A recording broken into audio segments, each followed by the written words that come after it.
Hello বন্ধুরা, কেমন আছেন সবাই? আশা করি অনেক অনেক ভালো আছেন।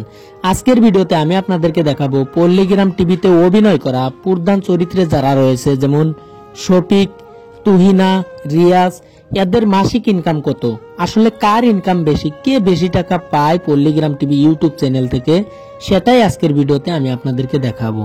তো বন্ধুরা, আপনারা যদি জানতে চান পল্লীগ্রাম টিভিতে অনেক আর্টিস্ট রয়েছে, তার ভিতরে যেমন আমি 3 জন আর্টিস্টের ইনকাম আজকের ভিডিওতে আমি আপনাদেরকে দেখাবো। আসলে কার ইনকাম বেশি, রিয়াজ, তুহিনা নাকি শফিক?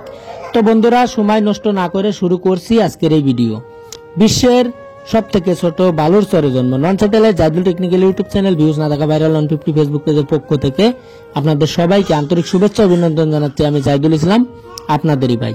তো বন্ধুরা, পল্লীগ্রাম টিভি ইউটিউব চ্যানেলের ইনকাম যদি আপনারা শুনেন, আপনারা নিশ্চয় হতাশ হয়ে যাবেন।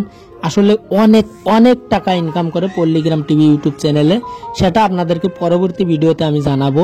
আজকের ভিডিওতে আমি আপনাদেরকে জানাবো পল্লীগ্রাম টিভি চ্যানেলে অভিনয় করা প্রধান চরিত্রে যারা রয়েছে, যেমন তুহিনা, শফিক ও রিয়াজ, এই 3 জনের ইনকাম আজকের ভিডিওতে আমি আপনাদেরকে দেখাবো। যেমন প্রথমে আমি বলছি তুহিনার ইনকাম। তুহিনা প্রতি মাসে পল্লীগ্রাম টিভি ইউটিউব চ্যানেল থেকে 60,000 টাকা করে প্রতি মাসে দেওয়া হয়। যেমন রিয়াজের ইনকাম হলো পল্লীগ্রাম টিভি ইউটিউব চ্যানেল থেকে প্রতি মাসে রিয়াজকে 60,000 টাকা করে দেওয়া হয় পল্লীগ্রাম টিভি ইউটিউব চ্যানেল থেকে।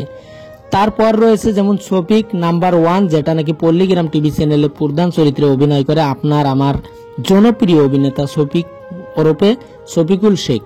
তার ইনকাম প্রতি মাসে 70,000 টাকা। আপনারা শুনলে অবাক হয়ে যাবেন। আসলে 2024 সালে শফিকুল শেখ এবং শফিকের ইনকাম হলো প্রতি মাসে পল্লীগ্রাম টিভি থেকে 70,000 টাকা করে দেওয়া হয় শফিকুল শেখকে।